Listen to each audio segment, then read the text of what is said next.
The recent HBO series Lovecraft Country is a hit, and as a result, there has been renewed interest in the works of the horror writer H.P. Lovecraft, from whom it takes its name. However, Lovecraft was a notorious racist and xenophobe, and the show doesn't shy away from acknowledging his personal legacy of hate and ignorance, while at the same time celebrating his contribution to the genre of horror. In other words, they don't cancel him. But that doesn't happen for everyone. Celebrities such as Bill Cosby, Louis C.K., Kevin Spacey, Roseanne Barr, and actor Chris D'Elia have all been canceled for gross, ugly, and in some cases, criminal behavior. Even the microcosms of the comic book industry and the visual arts have not been unscathed, as several known figures within them have been canceled due to sexual impropriety and harassment. So on this episode, we ask a few questions. Has cancel culture put power in the hands of fans? And honestly, do we simply like canceling people? Why are some celebrities persona non grata after cancellation, like Michael Vick, while others never get called out in the first place, like Cardi B? And ultimately, do we as a society stand to lose out on great art in the future because we can't separate the art from the artist?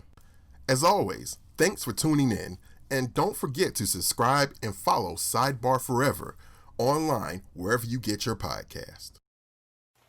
Good morning, Dr. Silberman.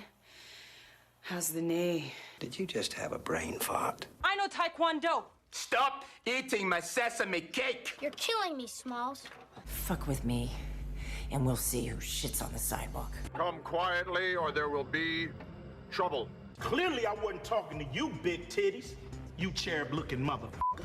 While you were still learning how to spell your name, I was being trained to conquer galaxies. The real question is, what are those?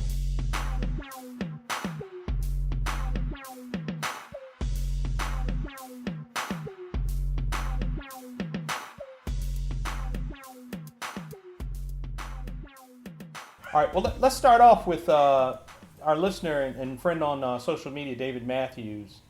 You know, his post, I posted the article about the racism of H.P. Lovecraft, and he left a real thoughtful comment and kind of a suggestion for a show topic. So we kind of owe David Matthews, no relation to the musician. The band, right?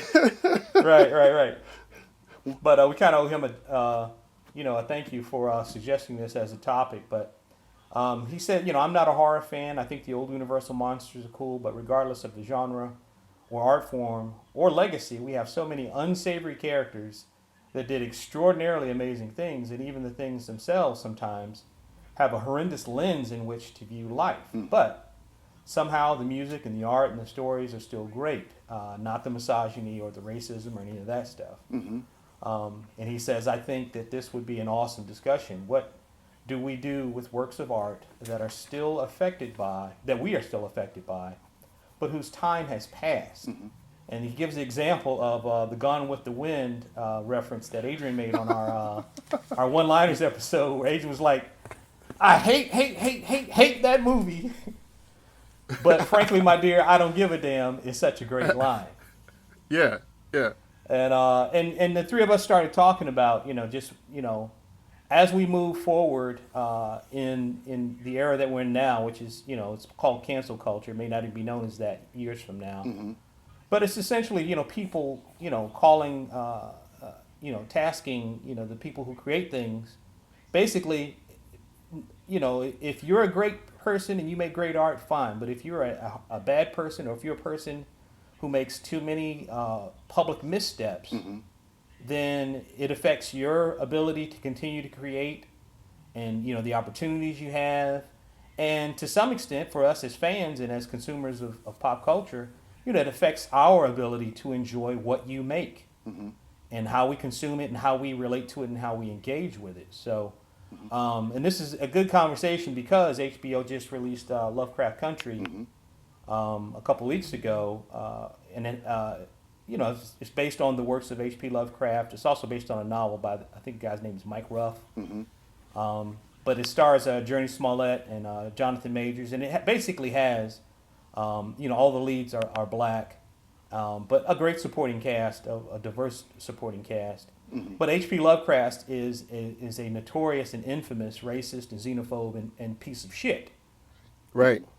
So it's interesting to see this particular novel be adapted and how it's been adapted, and how we're all kind of engaging with it, because, you know, I love the show thus far. I've enjoyed the first 2 episodes, but there are other examples of it. But did you guys want to say something as it relates to David's comment, and just to kind of, as a primer before we kind of get into, you know, other specifics? Yes. As you were talking, Swizz, an example did come to mind, and one that, you know, I've expounded on the mics before in our previous incarnation. You know, an example of cancel culture, and obviously we didn't call it that 5 or even 10 years ago.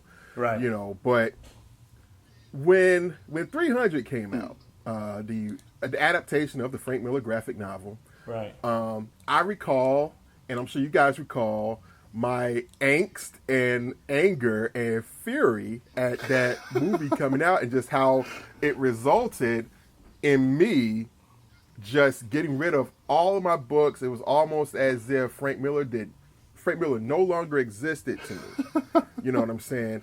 And I'm notorious for being terrible, absolutely terrible at separating the art from the artist. They're pack and parcel. You know, the person or persons who create a piece of art, that's the art is them, because it came from within them. You know what I'm saying? So it's just, so for me, it really takes somebody doing something absolutely egregious. I mean, just reprehensible, where you're just like, there's no gray area, get out. You know what I'm saying? Just, ain't no coming back. No, ain't no don't know hit you, partner. Yeah, no do-overs, no, bruh. And that's what it takes. But I also wonder, before I hand it over to you, D, sometimes with that, and I wonder if you're finding less and less of this now. It used to be that if someone did exhibit quote unquote bad behavior, so to speak, in the public eye, and they were a celebrity, they were like, oh, he's just doing his bad boy thing. And sometimes, because of that reputation, it would make that person a bit more popular. Like, oh man, I gotta go see such and such and such and such movie. You know, did you heard the latest thing he did? Oh man, that's crazy. You know, but now you're not really getting a lot of that. It's more like, no, you were bad, and depending on what it is, we're gonna cancel you out. You know what I'm saying? I just think that's very interesting, that the shift in paradigm over even just a decade, you know, that this has really come more to prevalence. Yeah. I think, man, what you're seeing there is symptomatic of the extremes of what the problem is, as far as people being bad.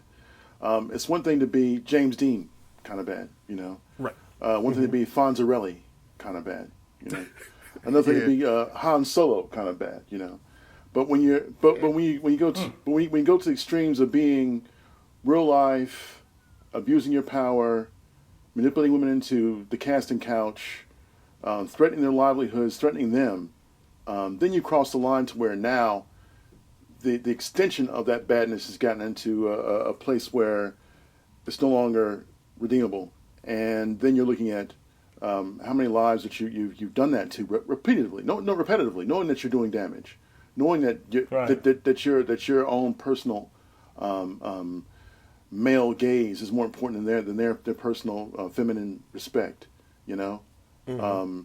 That's where and now cancel culture is built upon that. So now everything becomes a tilting point. It's like, oh, how bad was it? Oh, cancel him, you know. And it's like, it's like, you know, it's like, you know, I don't, like, I mean, it's hard now. I mean, it's hard for artists in particular, like I say, visual artists in particular, because I think, for me, like you, Adrian, I have put them on a pedestal for so long. It's like I expected, you know, like if I met, Michelangelo, supposedly we could do that, go back on the Wayback Time Machine. Right. I would be offended by it if he was a bad person. I would be personally offended by that. Not that I shouldn't be concerned with that. I should be more concerned about the output of what he had to offer as a creative. Da Vinci. If we were going way back to people you never get a chance to meet. Conversely, I heard Hitler started off as an artist, and he's an asshole. And I never would think of anything else besides canceling him based on his other life events. So I don't care how good of an artist he may have been. He was responsible for the extermination of Jewish people. So, some things are just irredeemable, and I think that's kind of like where we are in the society right now. Given the strength and the whole way the pendulum has swung so far in terms of our current leaders, how far we went from one thing to the next, there's this whole chasm that needs to be felt and filled by people's need of wholesome and responsible creators of entertainment. That's all to say about that. I want to say one thing too, as it relates to cancel culture, and this is something I don't think we talk about as the cancelers, who have the ability to cancel. Mm-hmm. And I think, just being honest, canceling people is fun. Think about it. It's why we do it. It's fun. It's kind of a thing where he's an asshole. Click. Yeah. Yeah.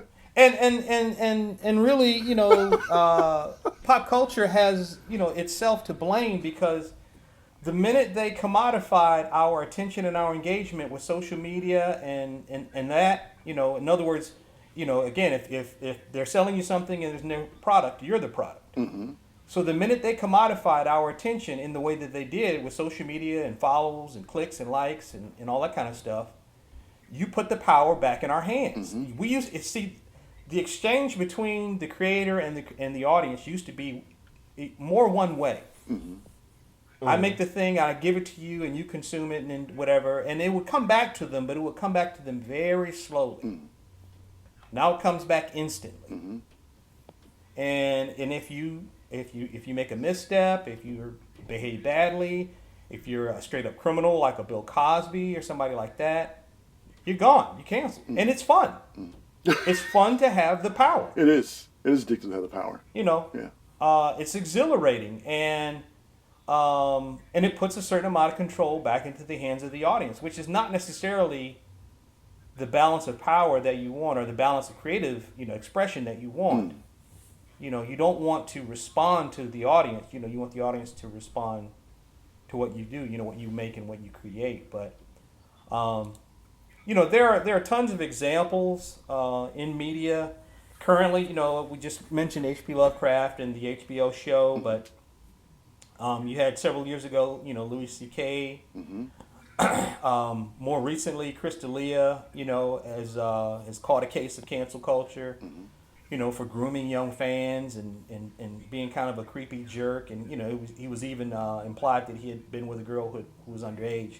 But I think that was not proven, or was at least, that charge was not, didn't stand. But Ellen, the host of a very, very popular daytime show, she's going through it now with a toxic workplace and racially insensitive comments and sexually inappropriate comments, things of that nature. I mentioned Bill Cosby, Mel Gibson. Yeah. Mel Gibson. Years ago he had that drunken rant about the Jews and this and that, and it was always he was always suspect because his father was this this extreme kind of a Calvinist Catholic. I don't believe in the Holocaust kind of a person, and so it was always kind of thought Mel Gibson is probably a closet anti-Semitic. His mouth was a lethal weapon. Yeah, but and then of course R. Kelly. We don't even have to speak to that. And then another example in music would be Ryan Adams. Ryan Adams is not a household name, but he's a very popular, kind of an underground, folky singer-songwriter type.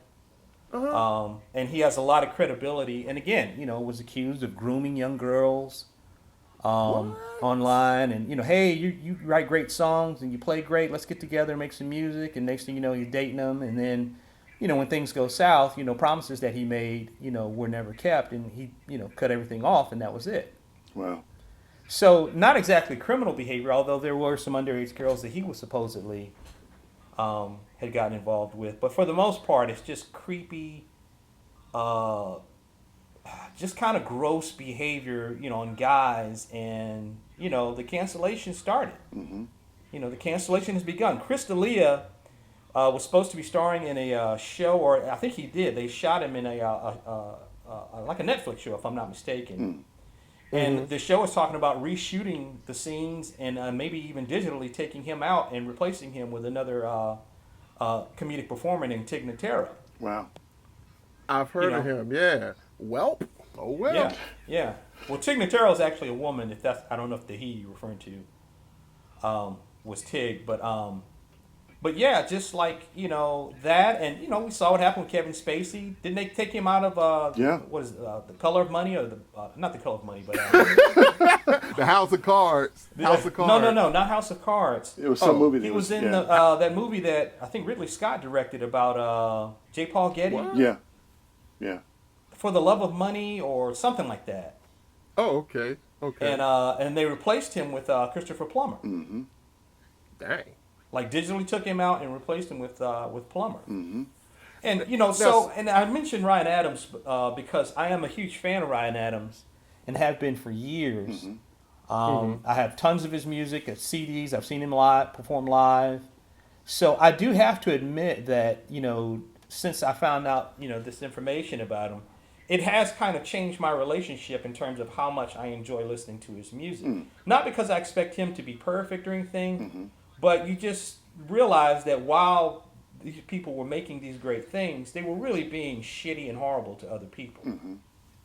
You know what I mean? Mm-hmm. And again, you could be, I could be far left, you could be far right, you could, have conspiracy theories or whatever that I don't agree with. Or, we can differ in opinion. But when you know that people are being shitty to other people, it's just kind of hard to want to trumpet their talent and to celebrate their creations when you have that information. Agreed. At least for me, it's becoming more so that with me. Yeah, no, agreed. I totally get it, man. I was really surprised to find out about J.K. Rowling, being as transgender phobic and outwardly supporting other people which are against transgender people, in such a rampant manner, given that she gave this beautiful speech about equality and the underpinnings of individuals that are subservient to others and trying to give them a chance to aspire to the greater goals. And you have to ask yourself, well, exactly how far did your imagination go? I mean, it's a thing wherein as a creative, you kind of want to be expansive and include all possibilities of conflagration, in terms of individual makeups and things and ideals, and it'd be just like, what it kind of goes back to ultimately, it shows, like, without slandering any Anglophiles or British people, it kind of shows that you can't escape to some degree unless you take a great deal of effort. Your background. I mean, if all you see around you is a certain kind of individual over a period of time, and all you ever experience in your life is a certain kind of individual over time, that can be your base, which you feel most comfortable in, and not only creating for and creating to, that just becomes your fallback mode. And I appreciate any kind of creator that pushes beyond the pale with their expectations of where they came from. It's really easy. It's one of the things Lane always talk about, and kind of in Asia we do too, and teasing about it. But it's easy to do for certain people to fall into certain kinds of roles because, well, that's not a stretch for you as an actor or an actress because you know that, because you grew up in that. It's a stretch for you to look beyond yourself and look beyond, the basics of simplicity of what's around you to grow as a person, as an actor and creative. So yeah, that's my take on that sort of thing. Yeah. Mm. What about you, Abe? Well, I was going to bring up, speaking of cancel culture, really where I first started encountering the term, believe it or not, is within the comics industry of the past, let's say 5 years. Actually, more recent than that, 2 to 3 years. You know, for me, I'm just speaking for myself, and you know, there's been the rise of, you know, obviously Comicsgate, and several other creators, you know, who have been revealed as being, you know, just not, you know, not. I like that James laugh, yo. Not that James from Good Time. I like that, yo. Just what you mean? Just not, there you go. just not being, you know, on the up and up. Like, okay, I got 2 separate instances that I can give you. Okay. One related tangentially to Comicsgate. All right. I'd say probably about 2 or 3 years ago, there was a YouTuber, and I won't give his name here, but based on what I say, you may know who it is. Listeners out there. I started watching his channel. I didn't know anything about him, all because of he had a review of an old issue of X Factor drawn by Will Spertasio. Hey, you say Will Spertasio, I'm there. You know what I'm saying? You ain't never lied, sir. Right? Exactly. So I started watching, and I subscribed because I was like, oh, you know, the guy's funny and everything, and he likes the same things, the same era of books that I like. You know what I mean? And then gradually over time, it seemed like the rhetoric of his channel really started to change. Like, there was a lot more of just, you know, him just, it seemed like every book that Marvel put out, you know, where they had like a female writer or a female creator or a transgender, you know, creator or gay or where have you, you know, he would be kind of right there disparaging it, you know. And it got to the point where I typed in a comment, and I think I even messaged him as well. I was like, yo, what's going on? It's like the whole tone of your channel has changed. You know what I'm saying? This is not why I subscribed. What happened to the other stuff, you know? Now, he never responded to me. Of course he didn't. You know, but check this out. So the nail in the coffin, so to speak, was apparently he travels a lot, you know, for his job or whatever it was. Why did this motherfucker end up in Charlottesville? Okay. What the hell are you doing in Charlottesville? Oh gosh. During all of that trouble. Okay. Demonstrations and neo-Nazis and tiki torches and all of that. So then it was just, it was almost like, you know how there's a montage in like movies sometimes when a character finally has put everything together like a film noir. You can see like little glimpses of diddly, diddly, diddly, diddly. It's like, oh, you're one of them. Right. Adrian was like, Finkel is Einhorn. Einhorn is Finkel. For real. Like, I was just like, what? Wow. So you're one of them. Right. Oh, right. Okay. All right. Damn. So that's when I hit that. And I'm trying to think if I think I was still subscribed to him at that point. You know how you are subscribed to so many, you know, channels and stuff? And I think I forgot to unsubscribe to him. But part of me was also just like, let me see where this is going, you know, just so I don't just, you know, misunderstand what that. But when he was broadcasted from Charlottesville, dog, I was like, oh, ain't no misunderstanding. Right. Oh, I'm out. Right. Yeah. Right. Peace. And since then, he's actually been named by name by a couple of female creators. You know, one of which that we do know, and again, I don't want to get specifics, but one of which that we all know somewhat personally, you know, as being harassed by this particular YouTuber, you know, and come to find out, he's one of the pillars, so to speak, of Comicsgate. You know, So it's just like, damn, that's just ugh. And the other point I wanted to make, I won't hog it too much longer. No. Take your time. The other instance is, you have a lot of creators, and I will mention them because they've been in the news, the industry news recently. You have guys like Scott Alley, Brian Wood, Warren Ellis, Paul Pope, Cameron Stewart, who have been, found out to have improprieties with women. Allegedly grooming young female creators, and yes, appearing to kind of be like helping and mentoring, that sort of thing, and then it turns into something that they don't want, or and go ahead. No, and you're heading down the same road that I was going to head down, and that is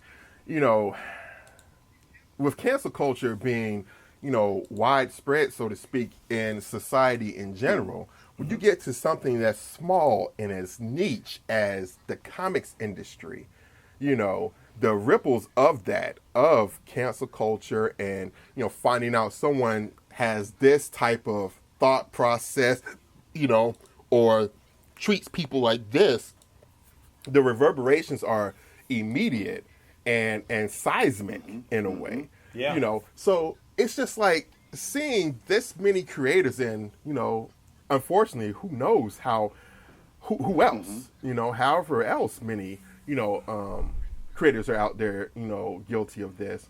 It just really puts a black eye in the game, so to speak. And it's just like, do you stop reading, those books? Like when the companies found out, they were like, oh, we're taking this creator off all of our projects. Gone. We were already working on it, but you're out. Damn. Like go, you're gone from whence you came. Wow. That type of thing.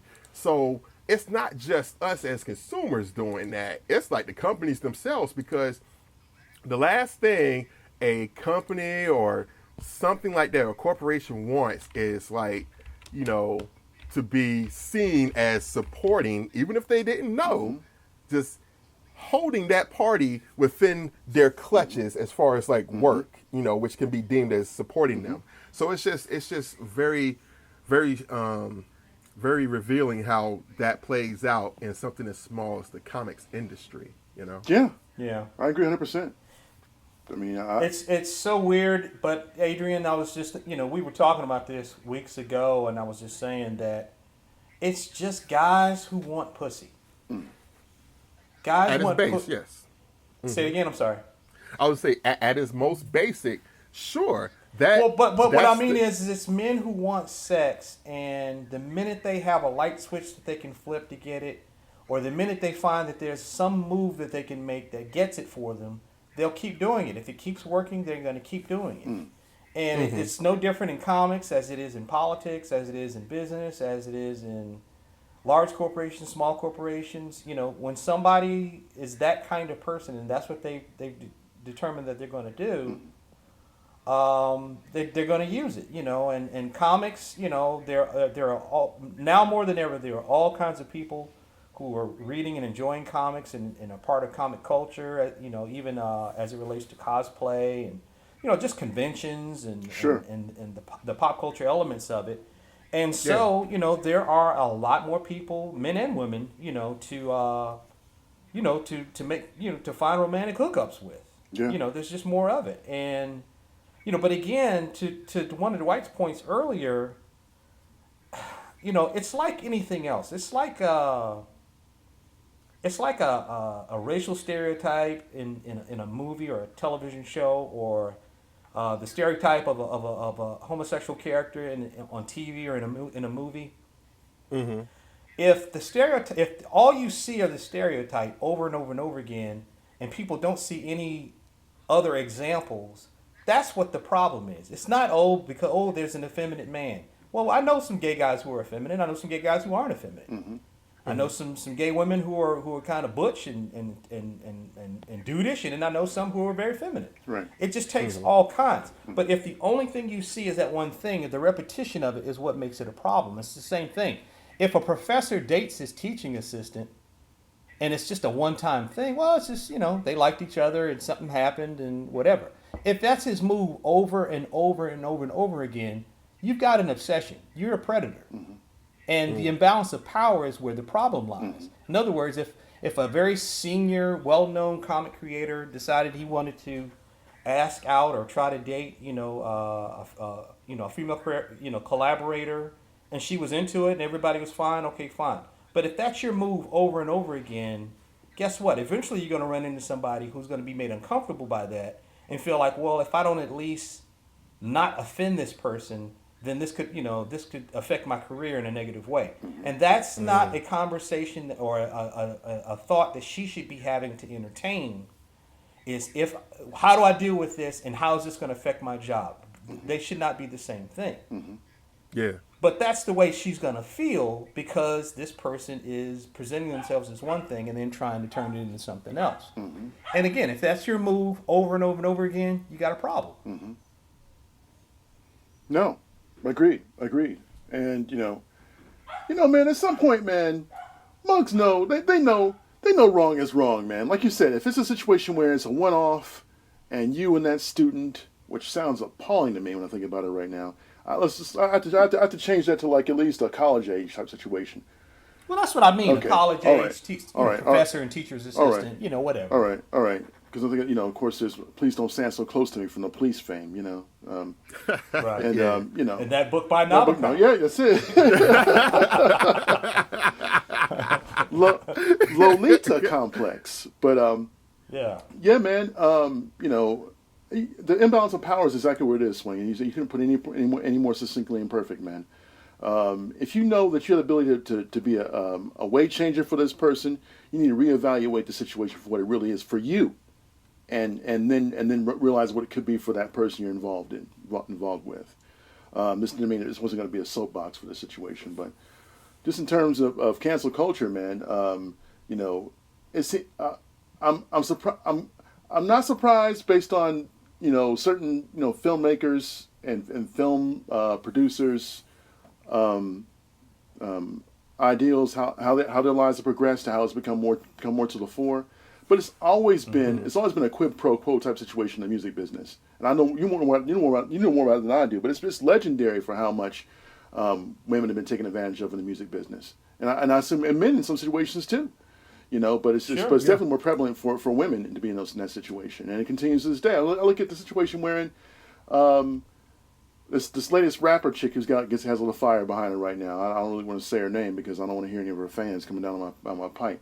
But you guys know she's in the car and she gets shot in the foot by this. Megan Thee Stallion. Yeah, Megan Thee Stallion. By this dread-looking mug who has a thimble full of skill. And she's afraid, and he continues to run her name through the grinder like she's the one responsible for the situation. When it really is, dude, you had the gun. He who pulled the trigger is the guilty one. You know what I'm saying? So it's like I thought you were gonna say something else, D. I don't know. But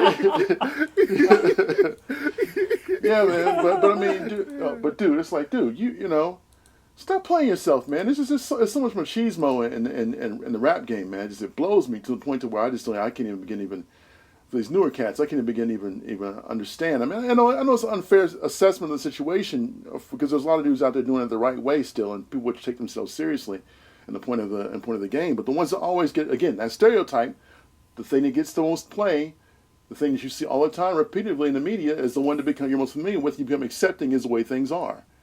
And that's problematic even in these social circles and dealing with black men and their portrayal in the media to police officers. So anyway, go ahead.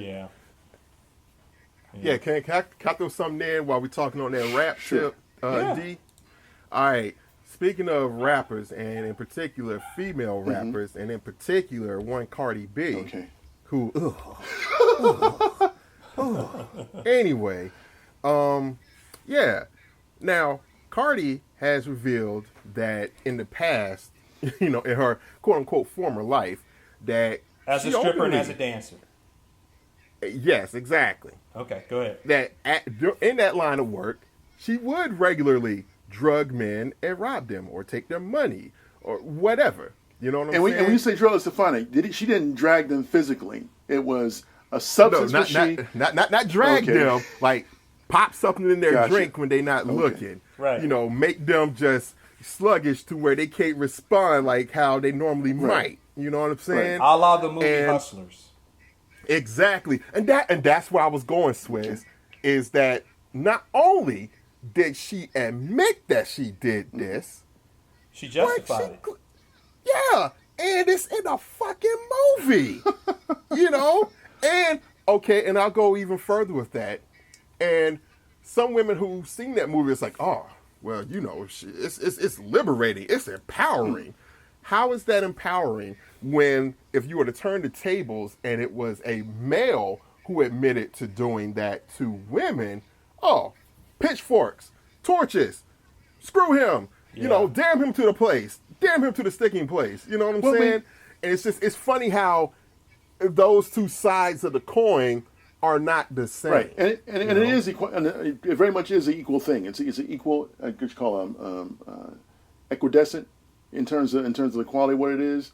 But if you think about it, man, you're looking at power, right? So for the longest time, you know, if you go to the club, you know, these women don't have the same rights as what you may give your other, in terms of just the oogling factor, in terms of you pay the money to get them to do the dance for you, and that's it. But if you go beyond that and you want to get some bonus action or whatever the case may be, you pay them more for that or whatever after the club, then essentially you turn them into a prostitute. And yeah, or arguably, I mean, you're asking for the money and things of that nature, but prostitutes are notoriously, for long periods of time, always at the short end of the stick and got beat up and thrown into alleys and killed and things of that nature. So I can see how now, you know, at some point, it upon reflection, it can be a thing which is just twisted. It's very twisted, but how it can be a point of the power is in my hands now. I'm taking it back now. You treated me like that. Now I'm going to treat you like the way you would have treated me back in the day in the 70s or the 80s or whatever the case may be. So I can see how perversely it is that, you know what I'm saying? And it's a stretch. But I'm saying I can see from that perspective how it may be something they may think it's a balance of power, you know, even though it's not. Yeah. Even though it's not. I mean, bad is bad. Bad is bad. You know. So. Yeah. I can't ride with you on that one, D. I hear what you're saying, but right. I mean, there's just, I mean, you know, drugging people. I mean, it's just, come on. Yeah. At some. And really, like to Adrian's point about Cardi B is she skated on that. She admitted that and justified it, and she was never canceled. She was hardly ever called to the carpet, right. You know, as far as, you know, that goes. I don't think she paid any kind of a real social penalty. No. You know, people still love her. She's still, you know, considered a very, you know, funny. She just had she was just online with Joe Biden a few weeks ago. Yeah, she was. What? Yeah. She's questioning Joe about what he's going to do for the community, I think, is what overall just is. You know, I mean, you know, people will play that coronavirus. You know, they'll play that all the time and laugh. She's a very beloved figure. She paid no price for that. But if it had been a guy who said, yeah, years ago I used to drug women to get what I want from them because they wouldn't give it to me and I was in a bad place. I mean, all the excuses, like, so what? Yeah. Okay, do something else. But again, my assertion is this, man. I know it may sound say wrong, but you know, it's because the power has been for so long been in the man's hands. For a woman to say she does that is an anomaly more than it is the rule, and that's why they feel good about saying because it's almost like a fantasy. It's a fantasy that a woman can have for them. They got that kind of power. You know, a perverse fantasy, be it what it is, but it could be a perverse fantasy for them to be able to take that back. You see what I'm saying? It's not right. I get it, but I just don't think it's. Go ahead, Adrian. I'm sorry. No. I was going to say. I mean, to your point, it's like why revenge fantasies of different types of stripes always seem to work. You know what I'm saying? Because whether you're a certain ethnicity or gender or whatnot that has been repressed on this side of the fence for so long, and then you turn the tables on your oppressor, I get that, but. That's why it's a revenge fantasy, though. Mm-hmm. But when you face the realities of, damn, you've hurt someone else's life with that, male or female, you know, that's what becomes like, no, I don't know. Mm-mm. And as it relates to, again, the art and the artist, like I said, you know, she's just as popular today. She has just as many, you know, popular songs. Mm-hmm. And you just didn't see her pay any real price for that as it relates to cancel culture. And I'm not exactly sure why. I mean, maybe part of it has to do with, kind of what Dee is illuminating. But I just don't think it holds up. It's just like, okay, no one else could make that. No guy could ever make that claim. And I wouldn't be like, celebrating some dude who said he did that. But here's the reasons why I did it. I don't give a shit what your reasons were. Right. I just, wrong is wrong as far as that's concerned. Right. Again, that goes back to, these guys that she drugged, their consent. Right. But I do want to ask too, because we were talking about, comic creators. There are other examples in the visual arts that we can think of or that we can talk about. You mentioned Warren Ellis and Cameron Stewart and even back in the day in the original iteration of SiDEBAR, we talked about John Singer Sargent briefly on an episode or two, as well. But I was going to ask, Adrian, you mentioned in our exchange, prior to recording, Robert Crumb, R. Crumb. Oh yeah. Yeah, Mm-hmm. And being a big fan of him as an underground cartoonist and what was the name of Angel Food Sponge Cake? Yeah. What was it? Angel Food Sponge Cake. No, the character that he created back in, I believe it was Zap Comics, back in the late 60s, early 70s. No, late 60s, I'm sorry. Was a gross caricature of a black woman named Angel Food McSpade. Okay. Wow. Look it up at your own peril. But yeah, I mean it's just gross. And it troubled me. I'm glad you brought that up, Swain, because it troubles me because here you have somebody who I look at Robert Crumb and his skill is apparent. I love his stuff. I feel conflicted to say that, but I genuinely think that he is a brilliant cartoonist. Yeah, I love his. I mean, his line is beyond measure. It's just it's great. I look at that and I'm like, I get jazzed. This dude. I don't mean rush you, Adrian. I'm sorry, but this dude traded like 3 of his sketchbooks for a chateau in France. Oh yeah. Switzerland. Didn't we see that movie together? Yes, we did, yo. It was yeah. So exactly. So right there, it's like, yo, this dude ain't no slouch, yo. You know what I'm saying? But you put that on one side of the scale, and on this other side, you have Angel Food McSpade. There have been other instances where he has drawn those racist caricatures. He's also done some very, very misogynist strips. Oh yeah. I mean, incestuous strips. Yeah. Like stuff where you're like, I can't believe that somebody actually did that. Like, wow. Yeah. Wow. But I mean, I don't rush you, but you're right. But I mean, here's the thing: I'm not surprised by that because Swain and I saw the movie together, and this guy likes to take back rides on women with big yeah, sure. But hey, I was like,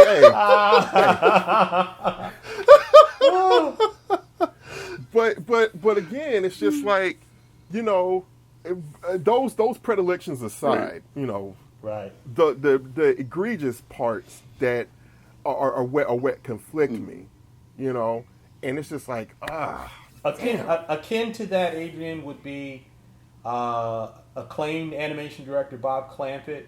Working for a studio, and he directed a black parody of Snow White and the Seven Dwarfs called Coal Black and the Seven Dwarves. Okay. Yeah. And it was on some racist, horse shit.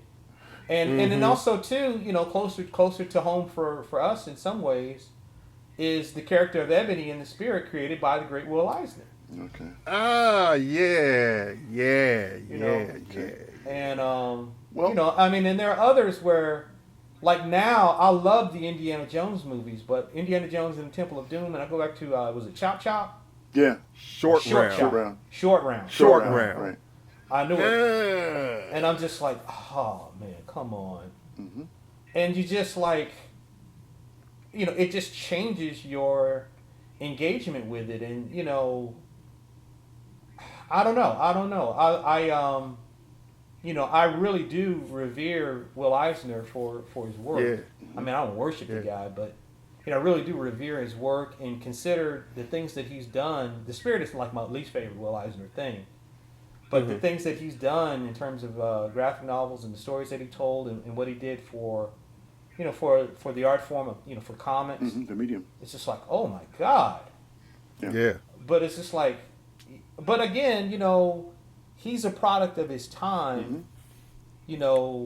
John Singer Sargent was a product of their time, and it goes back to David Matthews' earlier point about, where the people who created them may be good or bad or unsavory, but sometimes even the works themselves have just, their time has passed in terms of relevance, and you have to go in with a surgeon's scalpel and cut out the things that you like and cut away the things that you don't like, because especially like with comedy, it's just, things that were funny 20 years ago are not going to be funny today.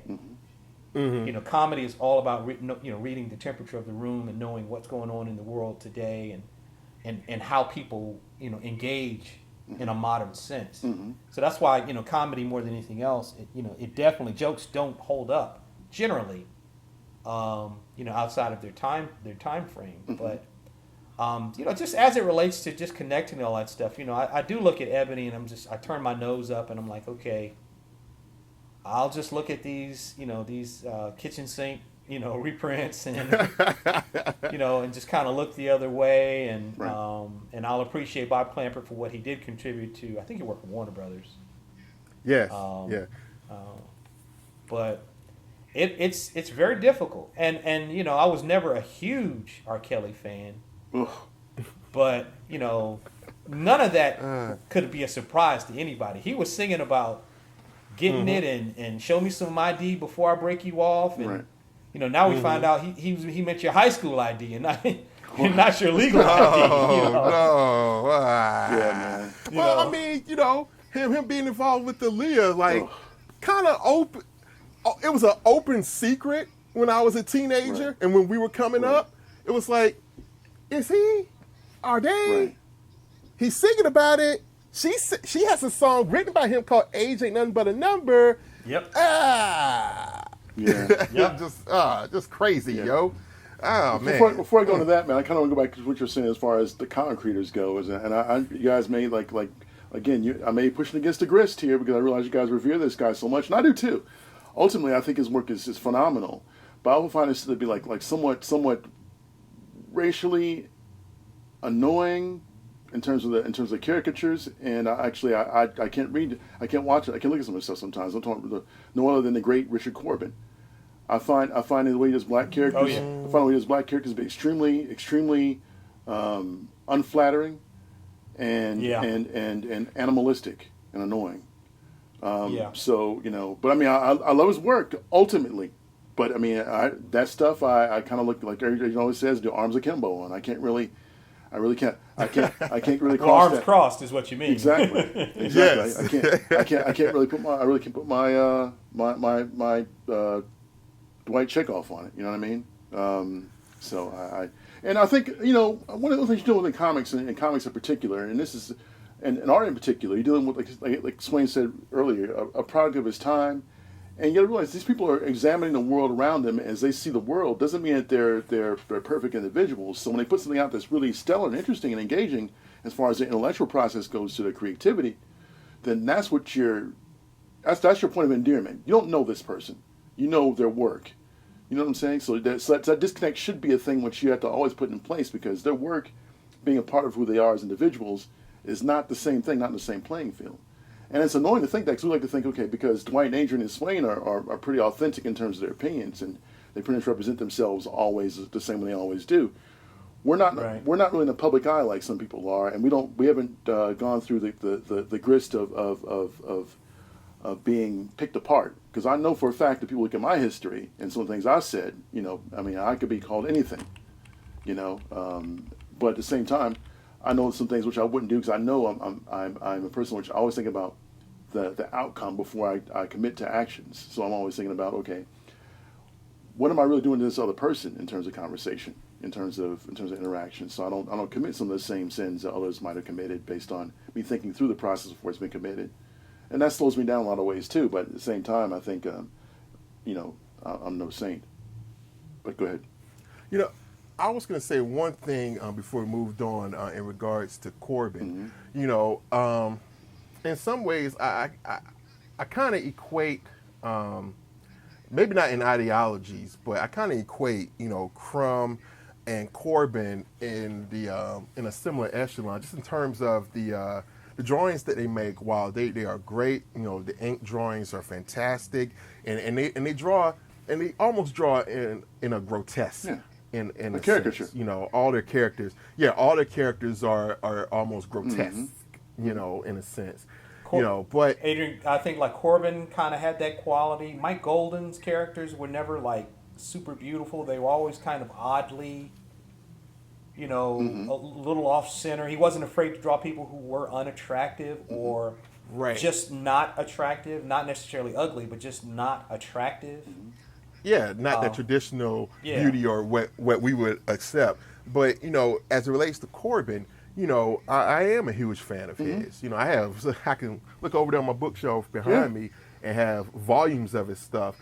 And, the things where he did have a predominantly black cast, like the Cage miniseries or, the Hellblazer story arc, Hard Time and others, it seemed like he evolved over time. Earlier in his career, I could definitely see him being accused of definitely going to a stereotype, in his drawings early on when he first started out. But as he matured, his drawings of ethnicities, still had that grotesque quality, but they became much more nuanced rather than stereotypical. Whereas with Crumb, he has done that too, but like that earlier example was just so egregious, and the fact that he has not been canceled for it, and that it's still available, you're just like, wow. So I don't know. That's one of those. That's definitely one of those slippery slopes with me. You talk about Corbin in that field, because I can see exactly what you're saying, but damn, that's a tough one. That's a tough one, admittedly, for me to separate the art from the artist, man. Yeah. Man, what do you guys think of? I'm sorry, do you go ahead? No, I was going to say. So I mean, excuse me. One of the things I guess the visual salacious nature of imagery is not something to be canceled for. So I don't have a problem with that. It's the overall intent to make things or not make things as authentic as you possibly can. Maybe sometimes it's not even inside your skill set. So I mean, if you can't, not say Corbin as an example of it being well within his skill set, but some artists that's what they draw the way they draw. So I give them that. But it's when you attach the language to it, right? So if you attach the verbiage, you attach the way this person speaks and things of that nature to build upon the caricature, that I have the problem with it, and that's when it becomes a thing which possibly could be problematic in terms of offending people and then be worth canceling to some degree. But I'll say this real quick, so I'll let you know. There's a really good podcast out there that had a show somewhat similar to what we're discussing, but they talked about Lovecraft. They were talking about inverting Lovecraft, and what that meant was that essentially you would take the idea and concepts of what the core of the concepts of what they were, and then apply other more modern sensibilities to it, and kind of reinvent that thing. And that's what a lot of ways I hope that where we're going with this Lovecraft Country. So, well, that to some extent, I guess, could be said. What could be said for what they did with HBO's Watchmen. Mm-hmm. Yeah. Is it's taking this very, this thing that was very much, canonized by the 80s, and, Alan Moore growing up under Thatcherism and us growing up in the 80s, under the Reagan administration, and having the previous generation of comics in the 70s, the Charlton characters. Mm-hmm. You could say that they kind of did that with the TV series, where they kind of took it and put it through a modern filter, and then through some other, their own creative spin on things, and made it something else, which I didn't think would ever be possible for me to enjoy, and I enjoyed that show, immensely, We all do. But there are some other examples in the art world too. People who we have close ties with. One, a former guest, Marco Neller, was called out, for harassing, some of his coworkers, and there's like a whole, I think there's a whole Instagram page of there is coming forward about him, and he actually did make a public statement about his behavior and to try to own it in some respects. Now it would certainly be up to the people who would consider themselves to have been maybe not victimized by him, but certainly the victims of his harassment, I guess, would be a better way to say it, as to whether or not they accept his apology or accept his his statements as being credible at all. Mea culpa. And then also Noah Bradley, who is a brilliant painter, who I've met a couple of times. I think all of us may have run into him at Spectrum Live before, and he used to run in a lot of the same circles in terms of the people that we know, who work in fantasy illustration, etc. And he's a terrific painter, but he confessed. I don't think he was necessarily called out. I could have that wrong, but he actually confessed, I think, in an interview, that he was, that he was hard macking on girls and making unwanted advances and whatnot, and and I don't know how this has affected their careers, if at all. I don't know how it's affected their fan bases. I assume it has. I believe, going back to Cameron Stewart, I think he shut his Instagram or his social media down. As a way to probably take some control. But let's kind of end it with a couple of examples of people who, in my opinion, definitely did bad things and were convicted of doing bad things, and yet they're still kind of considered. One's considered canceled. One's kind of not considered such. Okay. So Mike Tyson was a heavyweight champion of the world back in the '80s. There are all kinds of supercuts and videos on YouTube of him knocking dudes the fuck out. Yes. And he's still a very fierce athlete and boxer. He's getting ready to do an exhibition match here coming up with Roy Jones Jr. Everybody's got a plan to get punched in the face. That's right. Yeah. So shout out to Roy Jones Jr. and R.I.P. In advance. But he was convicted of rape. Ended up going to prison. Yeah. He served his time. Quote unquote paid his debt to society. And now years later, he pops up in movies and pops up in different pop culture ways. He did like a one-man show on Broadway that he wrote and produced. Yeah, it was very good, by the way. There's a cartoon, that was featuring him, kind of almost like a Scooby-Doo. Yeah. In the Mystery Machine style cartoon. It was funny too, yo. Yeah. Starring Mike Tyson, right. And he's considered pretty beloved at this point. But the man is a convicted rapist. And then the flip side to that is someone like Michael Vick, who was, a really exciting, really dynamic football player. The prime of his life, he was, considered a star, and people expected great things for him. And then he went to jail, for dogfighting. He's, he served his time. Yes. And my understanding is on paper, he's done most of the things that you would expect someone to do to try to own and to try to make up for their past crimes and sins. And yet he's still like, that motherfucker.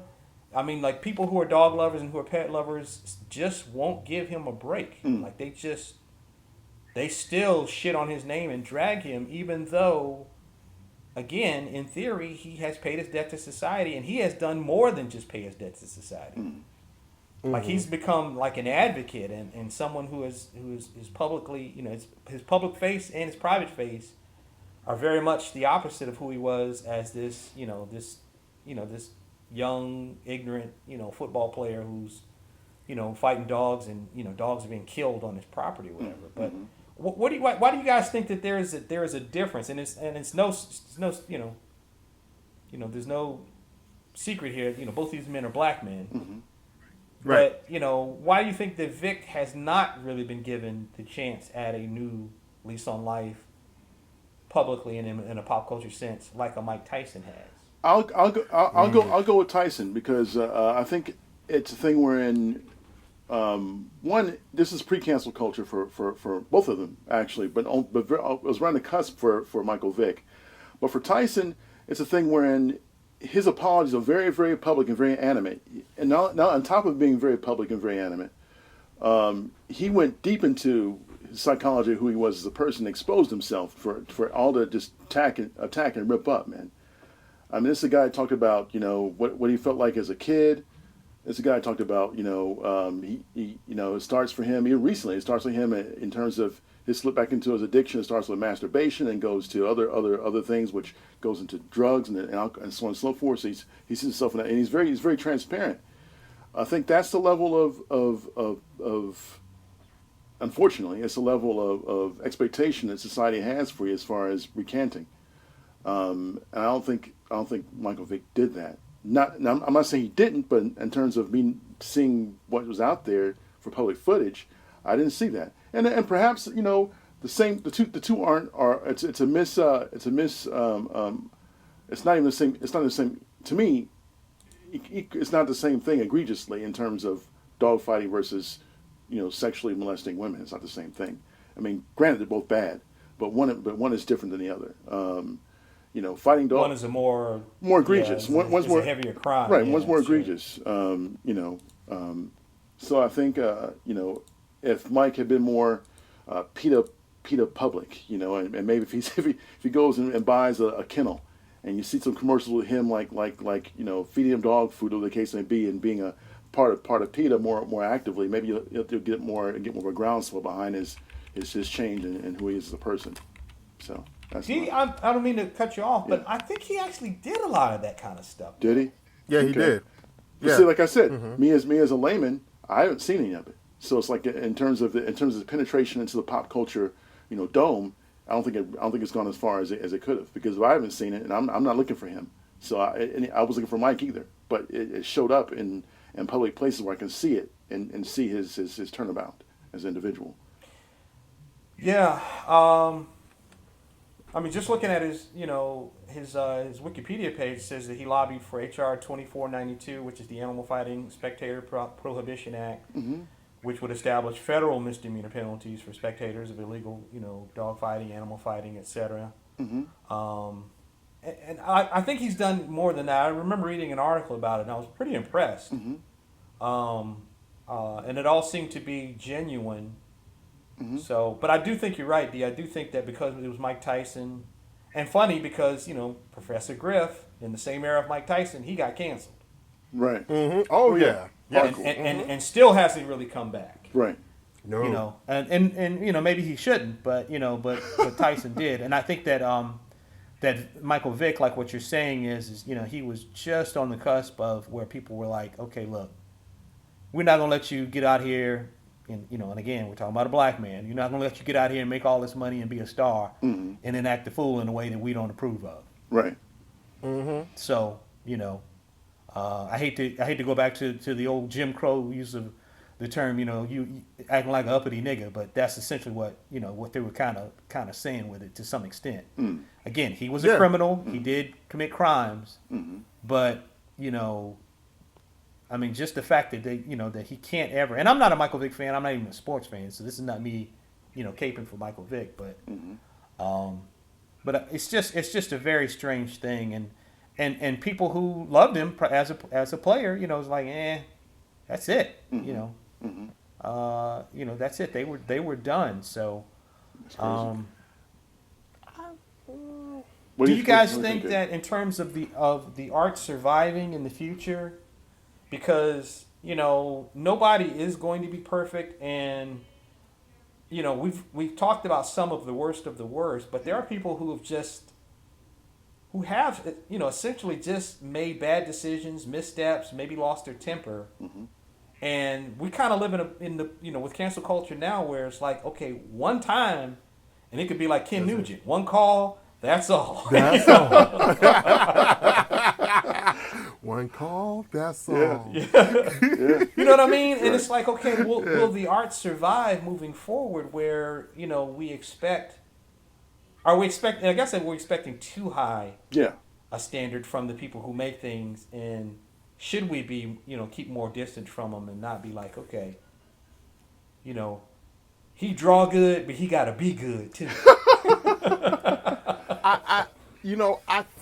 I think what it is, guys, is that now within the past, I'd say 20 years or however long the internet has been prevalent to where you can look up something on somebody, whereas before you really had to just wait for any type of interview with somebody like, oh, wow, I wonder what pinpoint, Michael Golden uses. Oh, wow, I wonder what this is. But now it's like, you can just look it up. So it's easier now to find out, what does this person do outside of this page, outside of this easel? You know what I'm saying? And if I don't approve of it, click, you gone. You're gone. And part of that is like, part of me feels that that's a bit too easy. It does put power in the hands of the consumer. However, I do feel like what you were intimating, Swez, in that if someone does make a misstep, like say someone happens to have an opinion, and it doesn't have to be something terrible like on race or whatnot, but just happens to have an unpopular opinion that the vast majority of people don't agree with. There are people that will cancel somebody based on that. Well, I don't agree with that. Click. But you didn't even hear that person out. Why they felt that way. It just kind of makes it a bit too easy in that regard. And there have been some times to where I've even had to fight that impulse myself, to where someone that I admire or whose work I love, whatnot, I might read a quote or a byline from them and just be like, Adrian, calm that down. You need to suppress that, because I'm very quick to jump to, I don't agree with that, click. And it's just like, no. You got to look at that 360 global view of things. Like, where is that person coming from? Why are they saying it? Or how about you do your own research and come to your opinion, and you may see that person's perspective is just as valid as the one you had, and that's something that I'm trying to work on, and I hope that a lot more people try to work on as well, because if we don't, like you're saying, we're going to cancel everything out, and nobody's not going to be doing anything. And our lives are already bleak as is, goddamn. We need some art. we need some escape, But if we cancel everything out, what's going to be left? That's true. So cancellation leads to a void, sir. Yeah. I think, I guess, and I agree with what you're saying. Certainly, you can be pulled in by. Anybody can be dissected and cut up and pasted together to sound bad and to sound like, and anything pulled out of context. How many videos do we see of somebody being mistreated and you find out before the video ran, they were the instigator of the situation? I remember there was a video of a woman, and the police came and arrested a young girl, and she was pregnant. And, they arrested this pregnant girl. How dare they treat her this? Okay, but before the video ran, she was causing a scene in some government office. I think she was in there to get assistance, and she spit on somebody. Damn. Okay, take her little ass to jail. Yes. Post haste. Okay, baby and all, everybody going to jail. Chop. Yes. But but like you said, I guess the where I draw the line is I'm not going to have conversations with people who are going to tell me, who are going to talk about things that are immoral. Right, of course. Why someone else can't be as free and as happy as you are, and this kind of thing, and are going to talk about things where it creates imminent danger for someone else. I'm not going to have a conversation with somebody about some shit like that. But you're right. I mean, we do have to kind of take a step back and really kind of examine things and put it on the table and see what's really there. Because, the reality is it's unfair to expect creative people who make amazing things to be perfect. It's really even unfair to expect them to be anything. They're not saying, hey, I want you to be my friend and assess me as a person. I want you to enjoy my story, my film, my television show, my script, my novel, my painting, my sculpture, my poem, my choreography, my whatever. But they're not asking you to assess them. It's us inserting ourselves, or attaching ourselves onto them and having an expectation that probably is never going to be met with, with any real, it's never going to be met. That concludes this episode of Sidebar Forever, hosted by Dwight Clark, Swain Hunt, and Adrienne Johnson. You can find us online at sidebarforever.com. Any emails or questions can be directed to us at sidebarforever@gmail.com. And also, subscribe to us on social media. You can find us on Facebook, Twitter, YouTube, and Instagram. Sidebar Forever is copyright 2020. Dwight Clark, Swain Hunt, and Adrienne Johnson.